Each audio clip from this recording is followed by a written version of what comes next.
ازيكم عاملين ايه؟ يا رب تكونوا بخير. النهارده الفيديو مختلف شويه. الفيديو المره دي عن يعني انا خارج خروجه كده جديده شويه. انا رايح معرض الكتاب في كندا. يعني هو عاده لما احنا بنسمع عنه بيبقى معرض الكتاب في الامارات، في مصر الحاجات دي، بس ما بنلاقوهوش في دول اجنبيه، مثلا في اوروبا، في كندا، في امريكا. المعرض الكتاب ده مش اول مره يتعمل في كندا، بس هو اول مره يتعمل في ميسيساجا. فانا قلت ما فوتش اللحظه دي او الفرصه دي، لان ميسيساجا بيني وبين ووترلو المكان اللي انا عايش فيه تقريبا هو ساعه بالباص. تمام.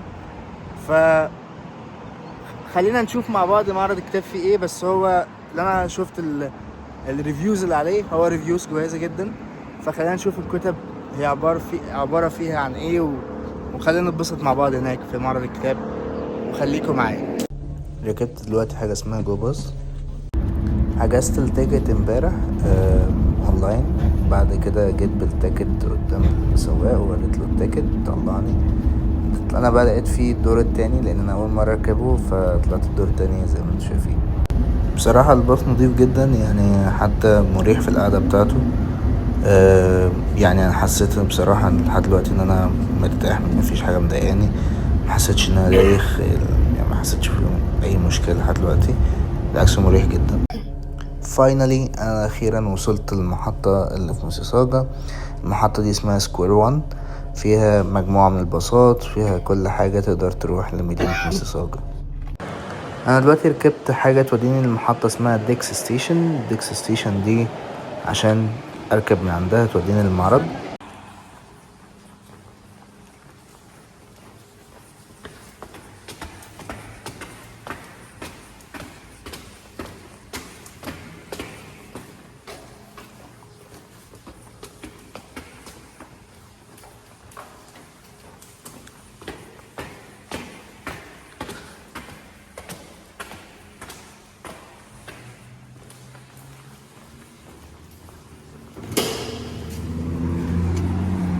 دلوقتي هركب من ديكس ستيشن حاجة توديني لديكس مول. ديكس مول ده ما بينه وبين المعرض ووكينج ديستانس حوالي 300 متر مشي، فهركب ورا.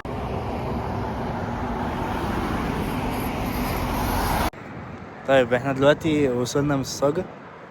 يعني الجو زي ما انتم شايفين تقريبا يعني هي هتمطر لسه، يعني expected ان هي تمطر، بس بصراحة الجو حر والجو في نفس الوقت حلو، يعني في شوية هوا كده بيجوا.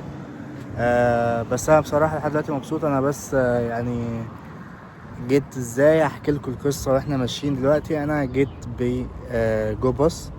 جو باص ده في حاجة اسمها ويك اند تيكت. الويك اند تيكت دي استخدمتها ان انا اجي هنا ب10 دولار. طيب ال10 دولار دي رايح بس؟ لا، هي ممكن تستخدمها طول اليوم اللي انت حجزت فيه. يعني تحجزها وتروح بيها مثلا من ووترلو لميسيساجا، او مثلا من ووترلو اي مكان انت عاوز تروح، او ميسيساجا اي مكان انت عاوز تروحه. دي تبع شركة الجو. اوكي. وانت راجع مش بتضطر تحجز تذكرة تانية ب10 دولار. لا، انت ممكن تستخدم التذكرة اللي انت عملتها اللي هي الويك اند باس دي وترجع بيها تاني، او حتى لو في جو باسز جوه ميسيساجا او في المكان اللي انت رايحه بتقدر تستخدم برضو الويك اند باس دي. فبصراحة 10 دولار بس قيمة. هي مش قيمة كبيرة، بس هي فعلا ودتك من مدينة لمدينة وتقدر تستخدمها طول اليوم اللي انت موجود فيه او بتخرج فيه في الويك اند. فخلينا مع بعض كده بقى نشوف هنعمل ايه في ميسيساجا. انا دلوقتي رايح مكتبة كده، او هي فعلا مش مكتبة، هي يعتبر معرض الكتاب هنا في ميسيساجا او في كندا. تمام. ده المرة الثالثة ان هو يتعمل فيه، فانا رايح برضو اشوف الدنيا هناك. هل فعلا زي معرض الكتاب اللي بيتعمل في مصر؟ هل في كتب زيها؟ اسعار الحاجات دي كلها برضو انا هصور كل الكلام ده واحنا مع بعض. اخيرا وصلنا يا جماعة.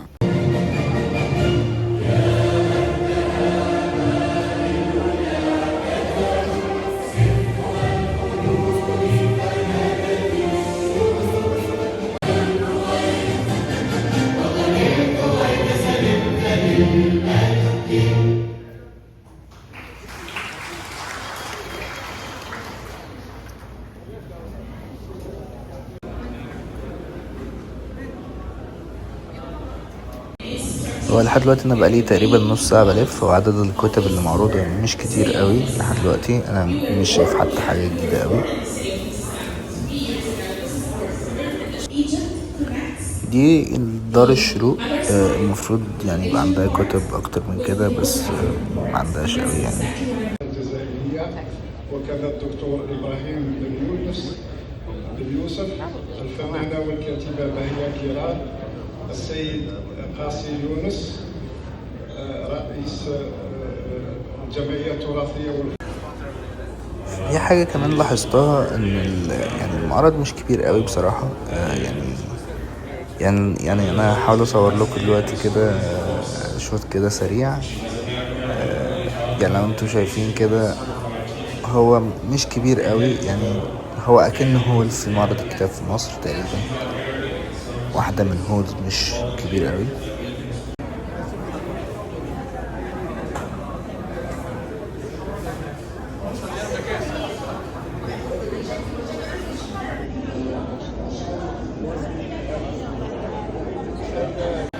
طيب رينج الكتب تقريبا هنا يعني من 15 ماكسيمم من 40-45. ما شفتش حاجة بصراحة لحد دلوقتي أقل من 15، ولا واحد كان 10، بس هو يعتبر المينيمم 15 هنا.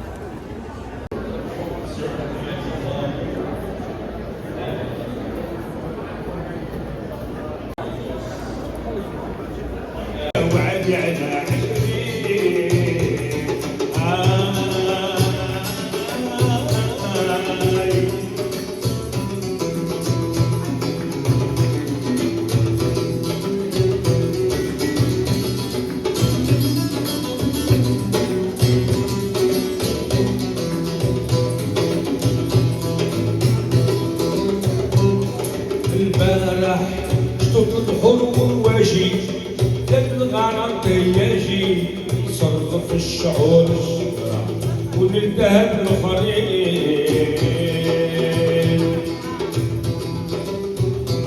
البارح شطوط الحلو واجي ذاك الغرام يجي صرف الشعور الشكرا ونلتهب الاخرين. مع الحباب نجي نروح العقل نجي انا مع الحباب.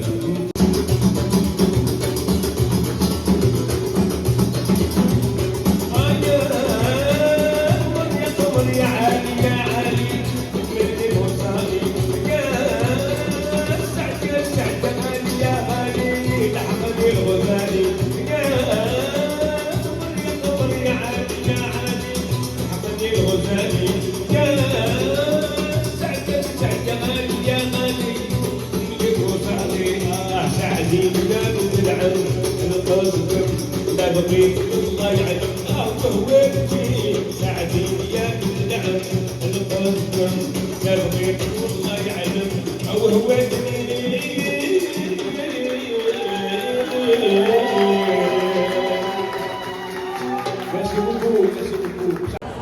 دي كتب انجليش برضو لقيتها يعني بصراحة موجودة في حاجات، بس برضو في هنا في كندا بيعملوا على الكتب انجليش اوفرز بصراحة، يعني اكتر من كده.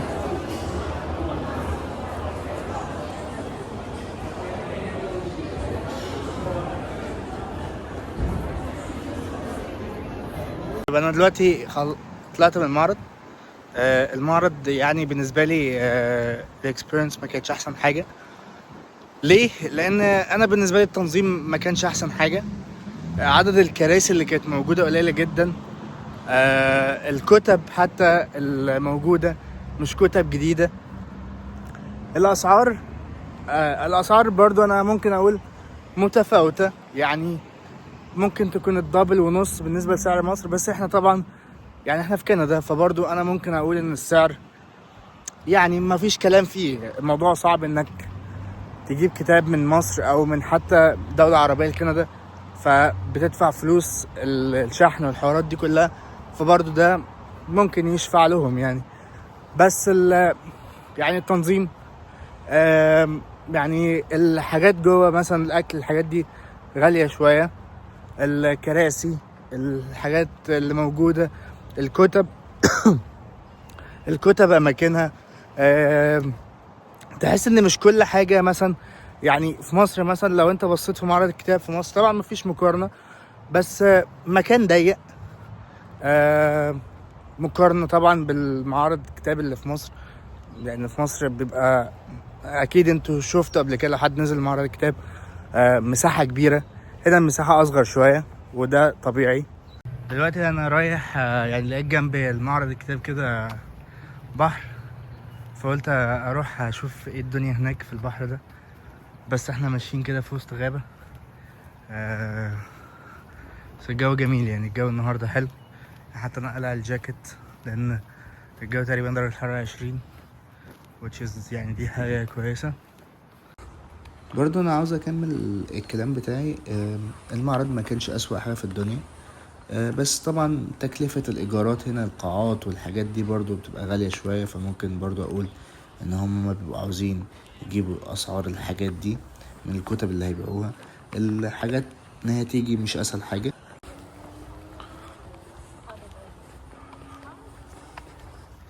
شايفين البحر يا جماعة؟ انا مش عارف ده بحر ايه، بس هو لقيت جنب وانا خارج من المكتبة جنبيه كده بحر،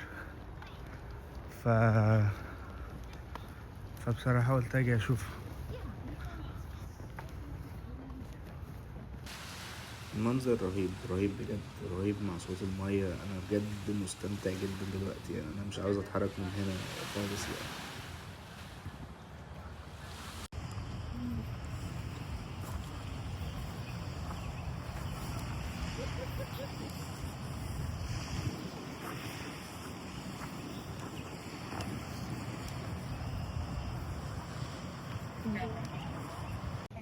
طيب انا عملت سيرش كده، يعني الليك دي طلعت اسمها ليك اونتاريو، دي بتفصل بين كندا وامريكا، تمام. وهناك لو انتوا شايفين انا ممكن ازوم، دي يعتبر تورونتو، تمام. يعني احنا هنا في كندا، الناحية التانية امريكا.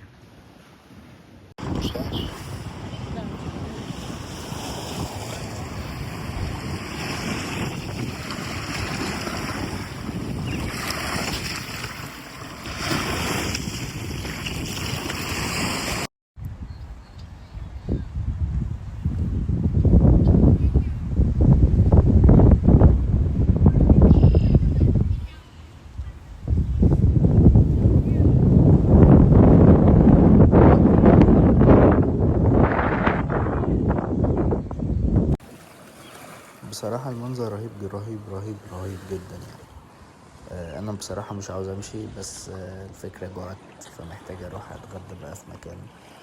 فلقيت مول كده اللي انا كنت جنبه المحطة اللي هو سكوير وان مول، فهروحه كده واتغدى هناك وهسيبكم على المول.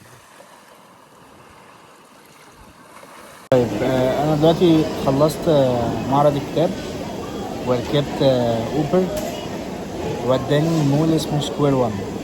طيب من سكوير وان للمكان اللي انا كنت فيه تقريبا حوالي 7 كيلو. اوبر خد تقريبا حوالي $18 كندي، تمام.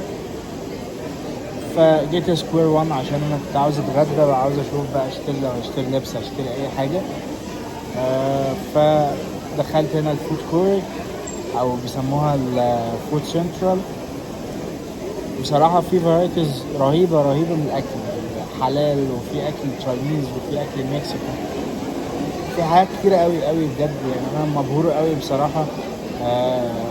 يعني حتى مستوى المول نفس المولات اللي هي في الوطن العربي، يعني فيها برضه رخام وفيها الحاجات دي كلها، وفيها يعني الديزاينز بتاعتها بصراحه.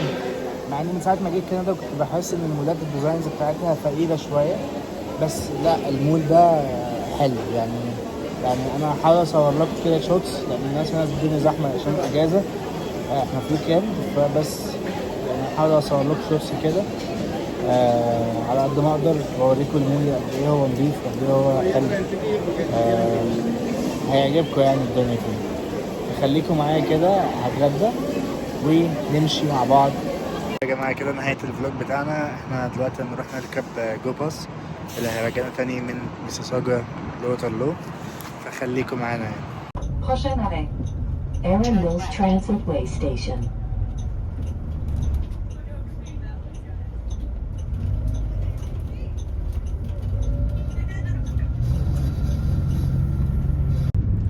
اخيرا بعد يوم طويل اخيرا هروح، واتبسطت جدا، كان يوم جميل.